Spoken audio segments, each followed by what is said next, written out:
प्रतिदिन की तरह आज भी हम अपनी कक्षा का प्रारंभ ईश वंदना से करते हैं। तमसो मा ज्योतिर्गमय असतो मा सद्गमय मृत्योर्मामृतं गमय। हे परमपिता परमात्मा, हमें अज्ञान के अंधकार से निकालकर ज्ञान के प्रकाश की ओर ले चले। आज हम अपनी कक्षा का प्रारंभ कर रहे हैं अथर्ववेद के काल सूक्त से। तो सर्वप्रथम काल सूक्त के कुछ महत्वपूर्ण बिंदुओं के बारे में जान लेते हैं। यह काल सूक्त अथर्ववेद के दशम कांड का 53वां सूक्त है और इसके ऋषि भृगु ऋषि माने गए हैं। इस सूक्त के देवता काल हैं, अर्थात काल देवता की स्तुति इसमें की गई है। यहाँ काल से तात्पर्य समय से है। काल सूक्त में त्रिष्टुप, वहति और अनुष्टुप छंद का प्रयोग किया गया है। और जैसा भी मैंने बताया कि यहाँ काल का तात्पर्य समय अर्थात भूत, भविष्य और वर्तमान काल से है। यानी कि जो ये काल है या ये समय है, ये भूतकाल में भी था, वर्तमान काल में भी था, है और भविष्य काल में भी रहेगा। तो ये जो समय है ये अत्यधिक बलवान है, शक्तिशाली है और सदा से सदा तक रहने वाला है। इसलिए काल सूक्त को अत्यधिक महत्वपूर्ण मानते हुए अथर्ववेद में काल अर्थात समय की महत्ता का प्रदर्शन किया गया है। इस काल सूक्त का प्रथम मंत्र है कालो अश्वो वहति सप्तरश्मि सहस्त्राक्षो अजरो भूमिरेता तमः रोहन्ति कवयो वश्चिस्य तस्य चक्रः भुवनानि विश्वा। अर्थात अश्वो कालो वहति, यह काल रूपी अश्व विश्व रूपी रथ को वहन करते हैं या खींचते हैं। कालो अश्वो वहति, काल रूपी घोड़े ही इस विश्व रूपी रथ को खींचते हैं। सहस्त्राक्षो अजरो भूमि देता, सहस्त्राक्षो ये सप्तरश्मि, सबसे पहले आया सप्तरश्मि। सप्तरश्मि का मतलब 7 रश्मियों किरणों वाले हैं, यानी कि 7 ऋतुओं को धारण करने वाले हैं। सहस्त्राक्षो हजारों आंखों वाले हैं। अजरो कभी जीर्ण यानी कि वृद्ध नहीं होते, यानी कि चिर युवा रहने वाले हैं। भूमि रेताम अत्यधिक बलशाली है, तेजस्वी है। तमारोहन्ति कवयो विपतिस्तस्य चक्रः भुवनानि विश्वा, काल रूपी अश्व पर बुद्धिमान मनुष्य ही चढ़ते हैं और इन काल रूपी अश्वरथ के चक्र समस्त विश्व हैं। अर्थात काल यानी कि समय की महत्ता का प्रदर्शन करते हुए कहा गया है कालो अश्वो वहति, यह काल रूपी अश्व इस संसार रूपी रथ को वहन करते हैं। सप्तरश्मि, यह 7 ऋतुओं के रूप में 7 किरणों को धारण करने वाले हैं। सहस्त्राक्षो हजारों आंखों वाले हैं। अजरहु भूमि रेता, सदैव युवा रहने वाले हैं और अत्यधिक बलवान है। तमारोहन्ति कवयो पस्तस्य चक्रः भुवनानि विश्वा, इस काल रूपी अश्व पर बुद्धिमान मनुष्य चढ़ते हैं। अर्थात इस काल पर बुद्धिमान मनुष्य इस पर विजय प्राप्त कर सकते हैं। अपने तेज, तपबल और तपस्या आदि के माध्यम से इस चक्र से मुक्त हो पाते हैं। और इस काल रूपी चक्रः भुवनानि विश्वा, समस्त भुवन जो है वो इस काल के रथ के चक्र के समान है, यानी कि इसी में बंधे हुए होते हैं। अब इस प्रथम मंत्र में जो वर्णित किया गया है वो यह है कि मानो यह काल रूपी जो घोड़े हैं यही विश्व यानी संसार के रथ को खींचने वाले हैं। वह 7 ऋतुओं के रूप में 7 रश्मियों को धारण करते हैं। हजारों नेत्रों वाले हैं। चिर युवा यानी कि काल यानी समय कभी वृद्ध नहीं होता, चिर युवा रहने वाले हैं। अत्यधिक बलवान है और इस काल रूपी अश्व पर बुद्धिमान मनुष्य ही अपने तेज तपस्या के बल पर चढ़ सकते हैं, यानी विजय प्राप्त कर सकते हैं। इन काल रूपी अश्वरथ के चक्र समस्त विश्व जो है वो इस समय के अंदर ही समाये हुए हैं। दूसरा है सप्त चक्रान वहति काला ऐप सप्तास्य नाभि अमृतम नच्छा सह इमा विश्वा भुवनान अंजना काला सा ये ते प्रथमो देवः। काल 7 चक्र रूपी ऋतुओं को चलाता है। यह चक्र उसके नाभि रूप है तथा केंद्र अमृत है। यह कालात्मक चक्र यानी काल रूपी जो चक्र है वो चराचरात्मक विश्व, चर और अचर जो विश्व संपूर्ण विश्व है इसकी रचना और संहार करता हुआ स्थित रहता है। काल को सभी संपूर्ण विश्व का सृजन और संहार करता बताते हुए इस मंत्र में कहा गया है, सप्त चक्रान वहति। यह जो काल है ये 7 चक्रों को, कौन से 7 चक्र? 7 ऋतुओं रूपी 7 चक्र को धारण करते हैं। यानी कि जितने भी ये शरद ऋतु इत्यादि जो ऋतुएं आती हैं ये समय के समयांतर्गत होती हैं, समय यानी काल के अधीन है और इसके साथ साथ चलती हैं, यही इनको चलाने वाले हैं। नाभि अमृतांचा, यह चक्र उसके नाभि स्वरूप है और उसका केंद्र बिंदु जो है वो अमृत है। सह इमा विश्वा भुवनांचयन, यह काल का चक्र जो है वो संपूर्ण चराचर विश्व की रचना और संहार करने वाला है। यही विश्व को, ये संसार को, ये काल यानी समय ही उत्पन्न करता है और समय ही इसका संसार को, यह सृष्टि को नष्ट करने वाला होता है। तो द्वितीय मंत्र में क्या प्रदर्शित किया गया है कि इस काल यानी कि समय के साथ ही समस्त विश्व उत्पन्न होता है, सृष्टि उत्पन्न होती है काल के अधीन, और काल यानी समय के साथ ही नष्ट हो जाती है।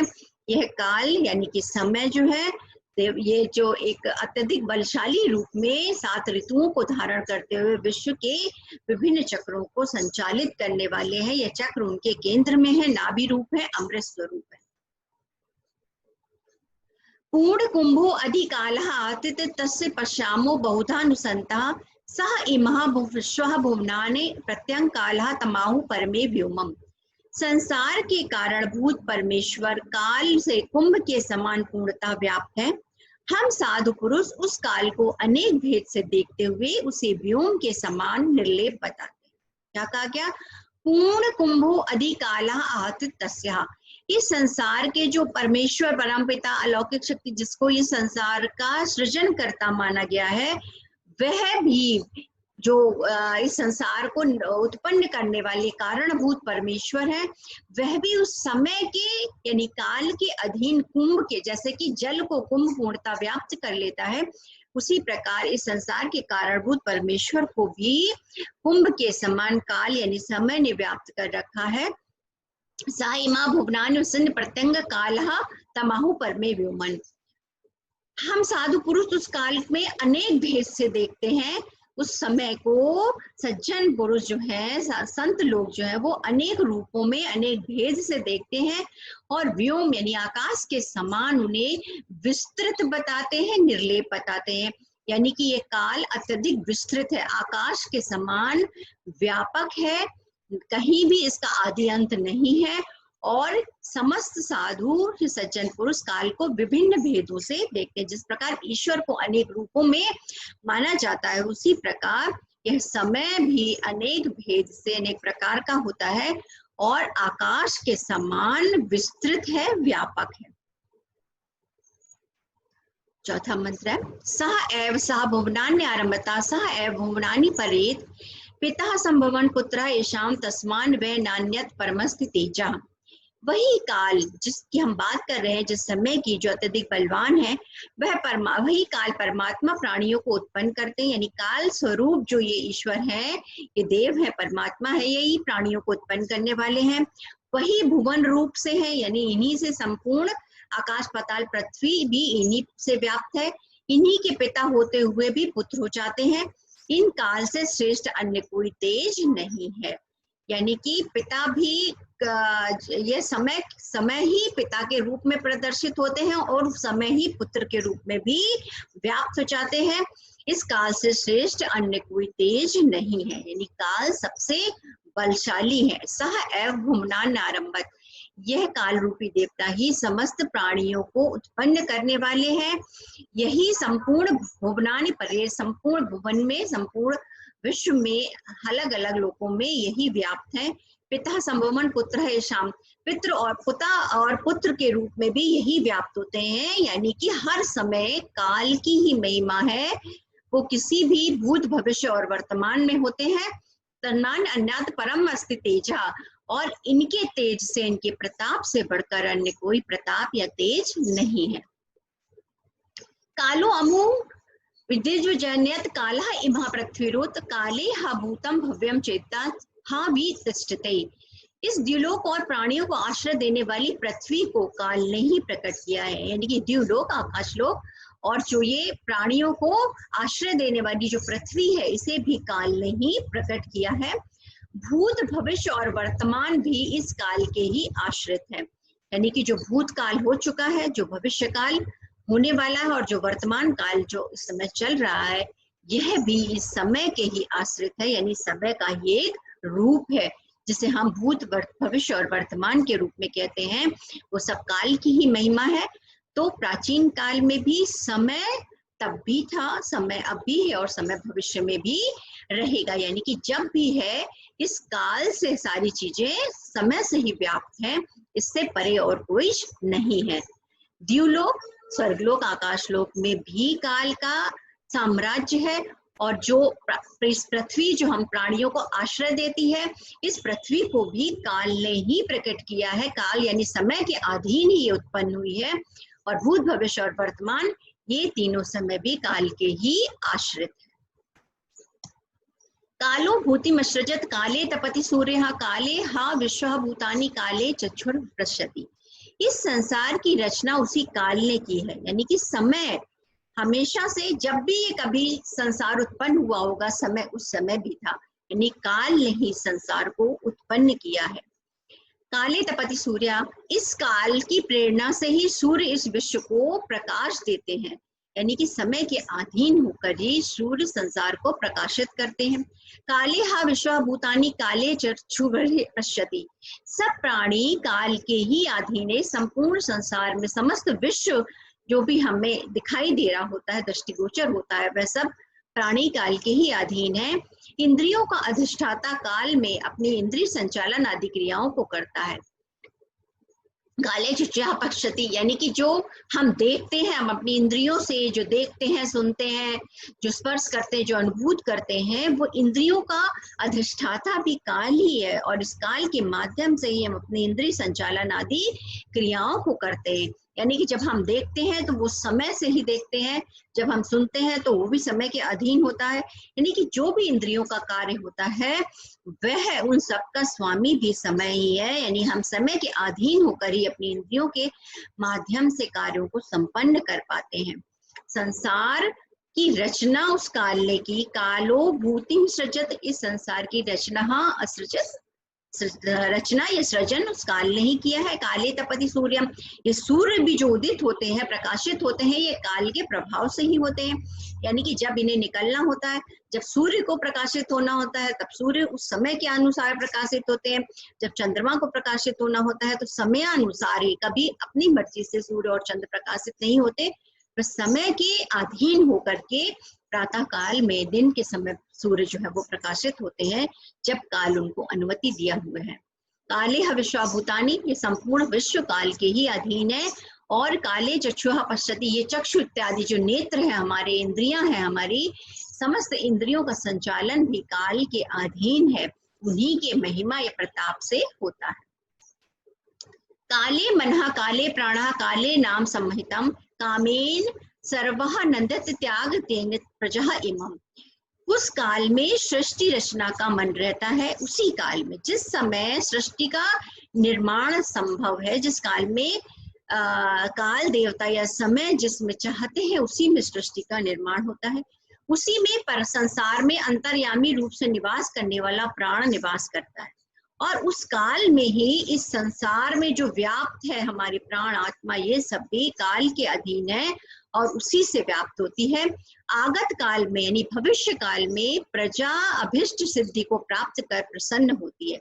यानी कि अगर हम आज कुछ चाहते हैं, जैसे सपोज कीजिए आप लोग अच्छा परिणाम चाहते हैं, तो भविष्य में जब आपका परिणाम घोषित होगा, आप मेहनत करेंगे और अच्छा परिणाम मिलेगा, तो वो भविष्य के अधीन है। और भविष्य में आपका जो अच्छे परिणाम की अभीष्ट है, उसकी सिद्धि भविष्य काल में होने वाली है, तो वो उससे आप प्रसन्न होते हैं। तो कहा गया है कि जिससे जो हमारी अभीष्ट है, हम इच्छित करते हैं, वो भी भविष्य में जब वो हमें प्राप्त होता है, तो वो भविष्य काल में प्राप्त जो होने वाला है, वो भी काल की ही महिमा है। यानी कि आज हम वर्तमान में जिन वस्तुओं की इच्छा करते हैं, वह भविष्य में जब हमें मिलती हैं, तो वो हमारी प्रसन्नता जो होती है, वो प्रसन्नता किससे होती है? वो काल के ही प्रभाव से होती है, यानी समयानुसार होती है। जिस समय वो हमें मिलना होता है, उस समय हमें प्राप्त होती है और हमारे हृदय को आनंदित करती है। काले मनः काले प्राणा, काल ही मन है, काल ही प्राण है। काले नाम संहिता में संसार में ही सब काल में से ही समाहित है। कामेन सर्वा नित्यं त्यागेन इमाम प्रजा, और ये जो सृष्टि है, जो प्रजाजन है, यह अपने कामेन माने कामनाओं को, इच्छाओं को आने वाले समय में प्राप्त कर आनंदित होती है, अर्थात वो भी काल का ही प्रभाव है। काल मन है, काल प्राण है, काल में ही सब कुछ समाहित है। कामेन सर्वानंदित त्यागेन इमा प्रजा, ये संपूर्ण सृष्टि के प्राणी भविष्य काल में ही अपने इच्छित वस्तुओं को प्राप्त कर आनंदित होते हैं। यानी कि सूत्र में भी काल की महिमा बताई गई है कि समय से ही सब मिलता है और उसी के अधीन हम लोग होते हैं, समय से पहले हमें कुछ प्राप्त नहीं होता। काले तपा काले ज्येष्ठा काले ब्रह्म समाहितम, कालो हा सर्वश्रेष्ठो यह पिता सीत प्रजापते। काल ही तप है, काल ज्येष्ठ है, सबसे बड़ा है, काल ही में ब्रह्म प्रतिष्ठित है, काल सभी का ईश्वर, पिता और प्रजापति है। काले तपः, काल ही तप है, काले ज्येष्ठा, काल ही श्रेष्ठ है, सबसे बड़ा है, काले ब्रह्म समाहितम, ब्रह्म जिन्होंने सृष्टि का निर्माण किया ये भी समय में ही प्रतिष्ठित है, निहित है। कालो हा सर्वश्रेष्ठो, ये समय ही सबका ईश्वर, पिताम और प्रजापति है, यानी संसार में जिन्हें निर्माण करने वाला, संचालन करने वाला, सृजन करने वाला जो भी कोई माना गया है वो सब काल के ही अधीन है। काल सबसे श्रेष्ठ है। तेन एषितम तेन जाता तदु तस्मिन् प्रतिष्ठितम, कालो हा ब्रह्म भूत्वा विभर्ति परमेष्ठितम। यह संसार या जगत काल से ही उत्पन्न हुआ है और काल में ही प्रतिष्ठित है। तेन शितम तेन जाता, तेन जाता माने तेन उसी से, यानी किस काल से उत्पन्न हुआ, तेन शितम उसी में प्रतिष्ठित है, तत्वस प्रतिष्ठिता उसी में प्रतिष्ठित है। यह संपूर्ण संसार काल से ही उत्पन्न हुआ है और काल में ही प्रतिष्ठित है। कालो ही ब्रह्म भूत्वा विभर्ति परमेष्ठिनम, और यह काल ही ब्रह्मा होता हुआ परमेष्टि ब्रह्म को धारण करता है। ये समय ही ब्रह्म हो जाता है, उस रूप में प्रकट हो जाता है और समस्त संसार को धारण करने वाला होता है। यानी कि ईश्वर का जो विभिन्न विभिन्न रूपों में हम लोग गुणगान करते हैं, स्तुति करते हैं, वह सब काल के प्रभाव से ही है। वही अनेक अनेक रूपों में प्रकट हो जाते हैं और समय के अधीन हम सब होते हैं और सब कुछ ये है काल देवता या समय ही धारण करने वाले होते हैं। कालः प्रजा असृजत कालो अग्रे प्रजापतिम, स्वयं भू कश्यपः कालात् तपः कालात् अजायत। काल से सर्वप्रथम प्रजापति उत्पन्न हुए, काले प्रजा असृजत कालो अग्रे प्रजापति, अग्रे माने सबसे पहले, काल के माध्यम से ही समय से प्रजापति उत्पन्न हुए। कालः प्रजा असृजत, फिर ये समस्त प्रजा यानी सृष्टि की रचना भी काल के द्वारा ही हुई। स्वयंभू कश्यप कालात् तपः कालात् अजायत, और इस काल से ही स्वयंभू स्वयं उत्पन्न होने वाले कश्यप उत्पन्न हुए। काल तपः, और काल से ही तप और तेज उत्पन्न हुआ।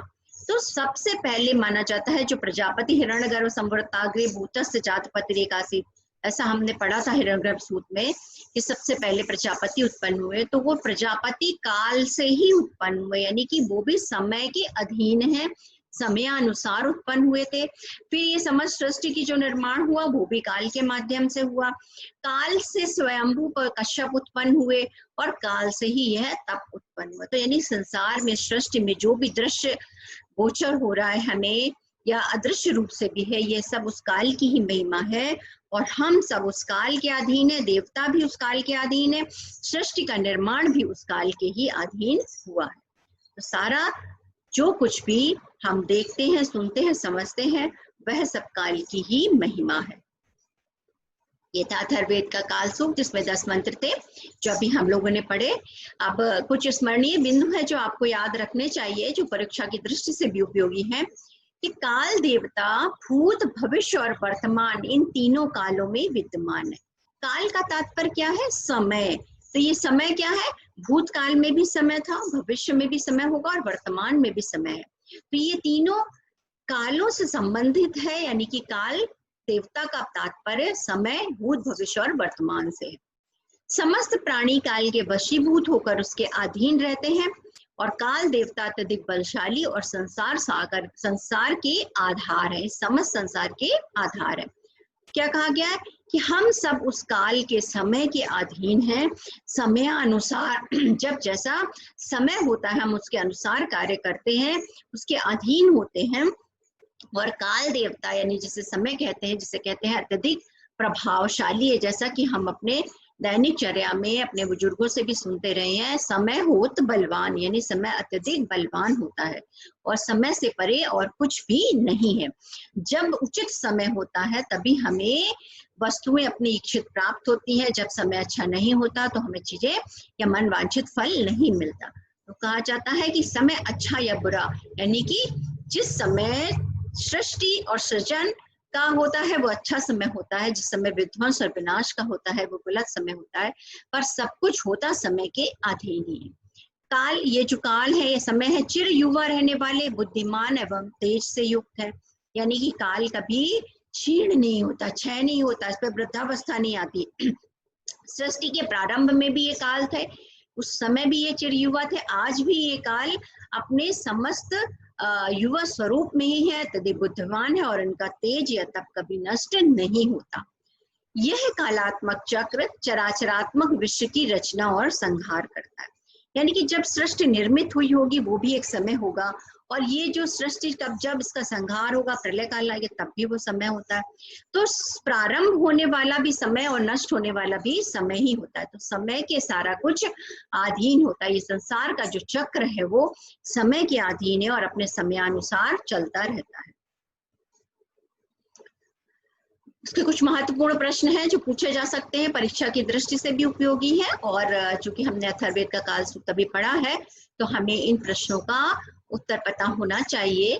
काल सूक्त किस वेद से संबंधित है? तो इसका तो हम बार बार उल्लेख कर रहे हैं कि काल सूक्त अथर्ववेद से संबंधित है। काल सूक्त में किसकी स्तुति की गई है? काल सूक्त में समय अर्थात काल देवता की स्तुति की गई है। इस काल के मंत्र दृष्टा ऋषि कौन है? तो इस काल के मंत्र दृष्टा ऋषि कौन है, जो हमने सबसे पहले अपने सूक्त में प्रथम स्लाइड में मुख्य बिंदु में पढ़ा था कि इस काल के जो ऋषि है वो भृग ऋषि माने गए हैं। और इसके पश्चात प्रथम काल में प्रथम मंत्र में काल की तुलना किससे की गई है? तो जब हमने पढ़ा था तो बताया था कि ये अश्व, यानी कि ये काल रूपी अश्व इस सृष्टि के रथ को खींचने वाले हैं। तो प्रथम सूक्त में काल की तुलना अश्व से की गई है। प्रजापति कश्यप आदि को उत्पन्न करने वाला किसे बताया गया है? तो अभी जैसे हमने लास्ट अंतिम मंत्र में पढ़ा कि प्रजापति कश्यप आदि सृष्टि के जितने भी विभिन्न रूप में देवता हैं, ये सबको भी काल ने ही उत्पन्न किया है। काल सूक्त किस दृष्टि से महत्वपूर्ण है? अब इस प्रश्न का क्या उत्तर है? अथर्ववेद में काल सूक्त की विशिष्ट महत्ता है। ये अभी जो हम लोग पढ़ रहे हैं 10वें मंडल का 53वां सूक्त, ऐसे 19वें मंडल में भी काल सूक्त के विषय में बताया गया। तो काल चूंकि अत्यधिक बलशाली है, प्रभावशाली है और काल के अधीन है सब कुछ, समय से बड़ा कुछ नहीं है, समय के सारी चीजें अधीन है, और हम समय से पहले और समय के बाद हमें कुछ नहीं मिलता, इसलिए समस्त चीजें काल के अधीन होने के कारण यह काल सूक्त महत्वपूर्ण है कि हम काल की महिमा को समझ सके। तो आइए, आज हमने देखा कि काल सूक्त अथर्ववेद में जो है वो क्या बताया गया है, उसकी महिमा के विषय में क्या वर्णित किया गया है। ये हम लोगों ने पढ़ा। 10 मंत्र है, महत्वपूर्ण है, और समस्त मंत्रों में काल की विशिष्टता बताते हुए कहा गया है कि भूत भविष्य और जो वर्तमान काल है उन काल में सारा संसार की सृष्टि सृजन और निर्माण काल में समाहित है, और साथ ही में जो इस संसार का विध्वंस होता है वो भी काल के ही अधीन होता है। तो काल देवता अत्यधिक महत्वपूर्ण है, वृद्ध ना होने वाले हैं और तेज से युक्त है।